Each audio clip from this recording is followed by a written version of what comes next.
Okay, so we decided that 4 was a little tricky, so we'll do a little quick video here to get through this. So we have this company, 10 units of the product can sell for $1,400 each, and if they lower the price to $1,100, they can sell 15 units. So that tells us about the price and demand information, and then we have some cost information, the fixed cost of $4,000 and variable cost of $50 to manufacture each unit. So then we have a bunch of questions we want to answer here. A model for price in terms of quantity sold. So price equals MX plus B. You have to find M, you have to find B. That means you need 2 points to find the equation line. Revenue function, cost function, profit function. So we should get a parabola of some sort for the profit function. Goal is to maximize the profit, and so we want to find the top of the parabola, that's the vertex, and then we can realize what the maximum profit is and how many units they should make and sell to maximize the profits. So we'll start with question 1, a linear model for price in terms of quantity sold. Let's see, we should be able to get the pen going here. There we go. Okay, so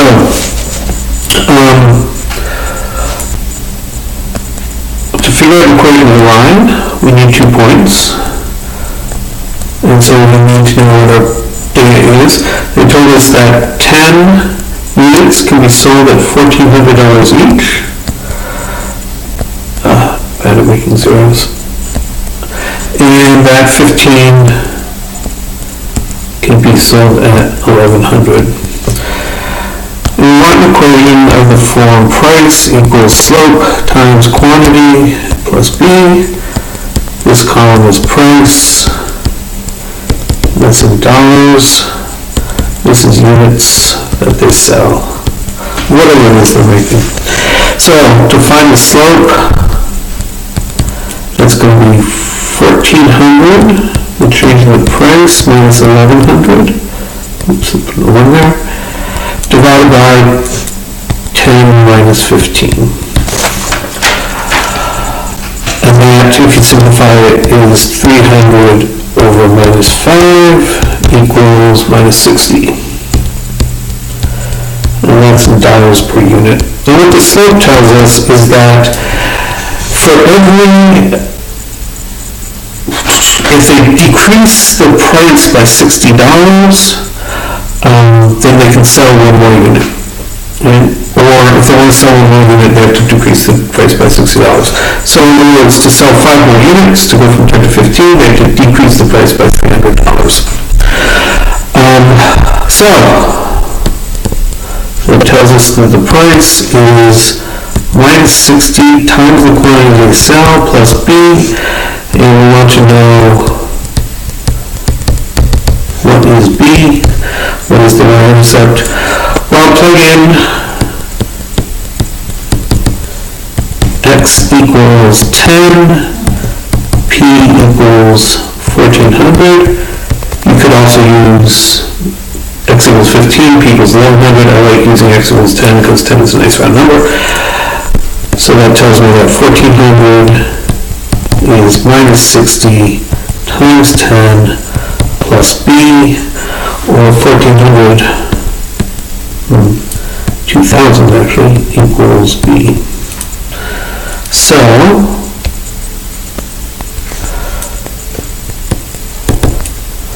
we have a line. P equals minus 60x plus 2,000. So, the minus 60, again, if you increase your output by 1 unit, you have to decrease your price by $60 to be able to sell it. If you set your price to $2,000, nobody will actually buy it because that's when x equals 0, your price is too high. Right? And if you knock that the price down from 2,000 in units of 60, you get 1 more unit that you can sell. Okay, so that gives us a price. What's revenue? So revenue equals price times times quantity.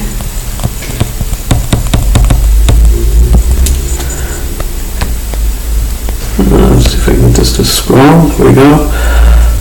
Or R EV for revenue equals P times X. P is price, X is quantity. Well, we have an equation for P up here. So this becomes minus 60X plus 2,000 times X. And if we multiply that out, we get this. So that's the revenue. It tells them how much money they get when they sell X number of things. When X equals 10, if they're selling 10 things, they can sell each one at $1,400.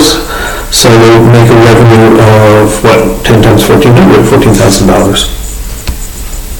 And then you can plug in whatever amount you want for X, how many things they want to make, and you can figure out how much money they'll have coming in. Of course, profit is not the same thing as revenue. Profit is revenue minus cost, so we need to know the cost function. And cost is equal to variable costs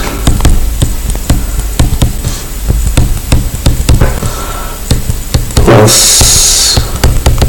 your fixed costs. The fixed costs are things like, owning a factory or something. And the variable cost is when you're making things, right? And so the more of them you make, the more you have to spend, because you've got machines that make something and raw materials and stuff, and the more things you make, the more raw materials you have to use.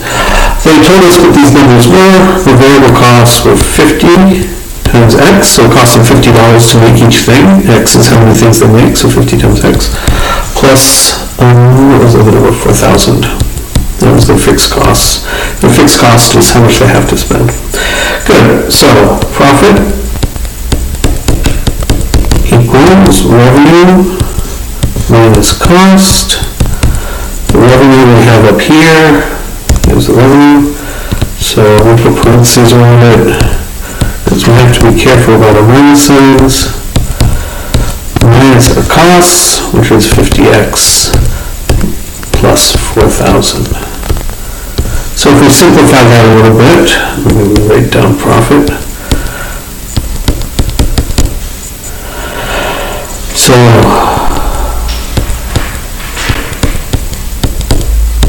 profit is minus 60X squared plus 2,000X minus, we have to distribute this minus sign, so minus 50X, and then distributes to that minus 4,000. So that's our profit,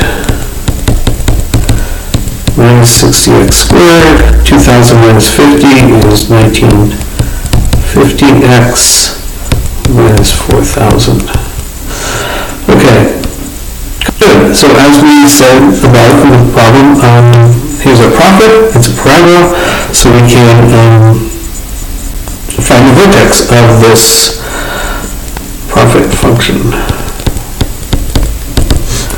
And what's the vertex? Well, we need an x-coordinate and y-coordinate. It's a point on the plane. So my x-coordinate,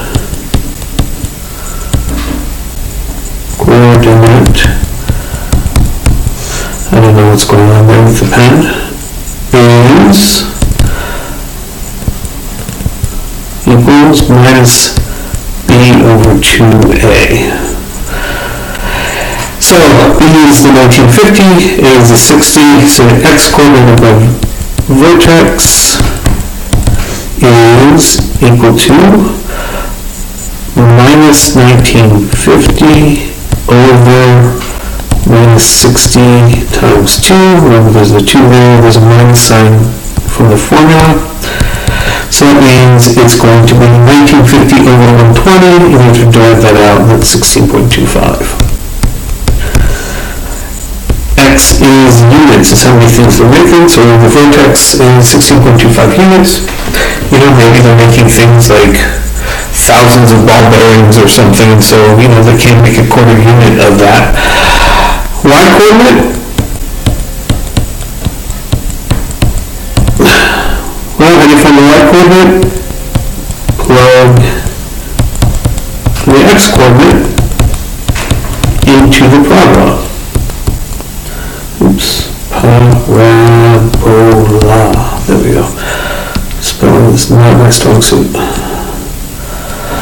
So we've got a parabola. We've got an x coordinate. If you've got an x coordinate, how do you find the corresponding y coordinate? You take that number and you plug it into the function for x. So profit is what? Minus 60 times x squared, when x is 16.25, plus 1950 times x, but x again is 16.25, minus 4,000. And so the y coordinate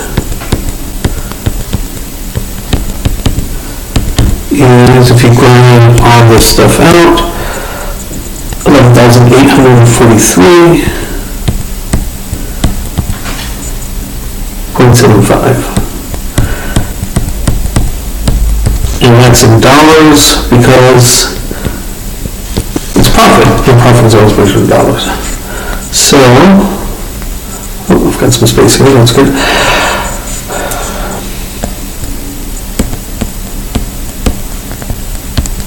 So graphing the profit function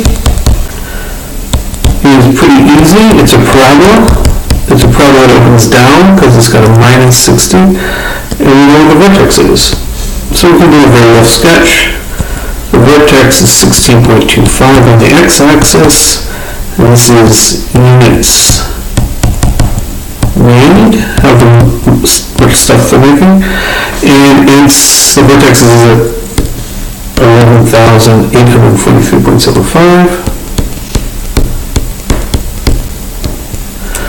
and that's my p-axis. This is my profit axis, and that's in dollars. So it's 11,000 some dollars. And there's the vertex. That's the top. The vertex is either the top or the bottom of the parabola. Since it's a parabola that opens down, it's at the top, and the parabola then should look something like that. So there's a profit function. And what's the goal of a business?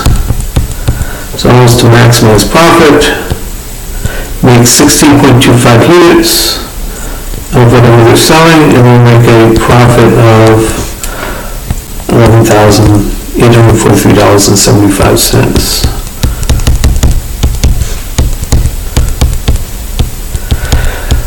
So this is a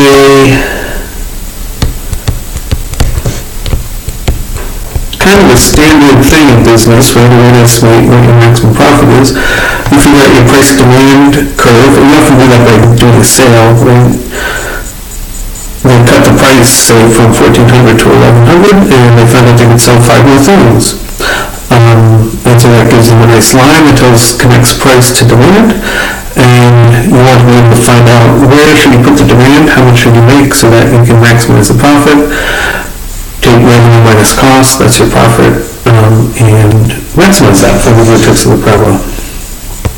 So we should make 16.25 units, and we will make a maximum profit of $11,843.75. And so now I'm going to try and get out of this if I can.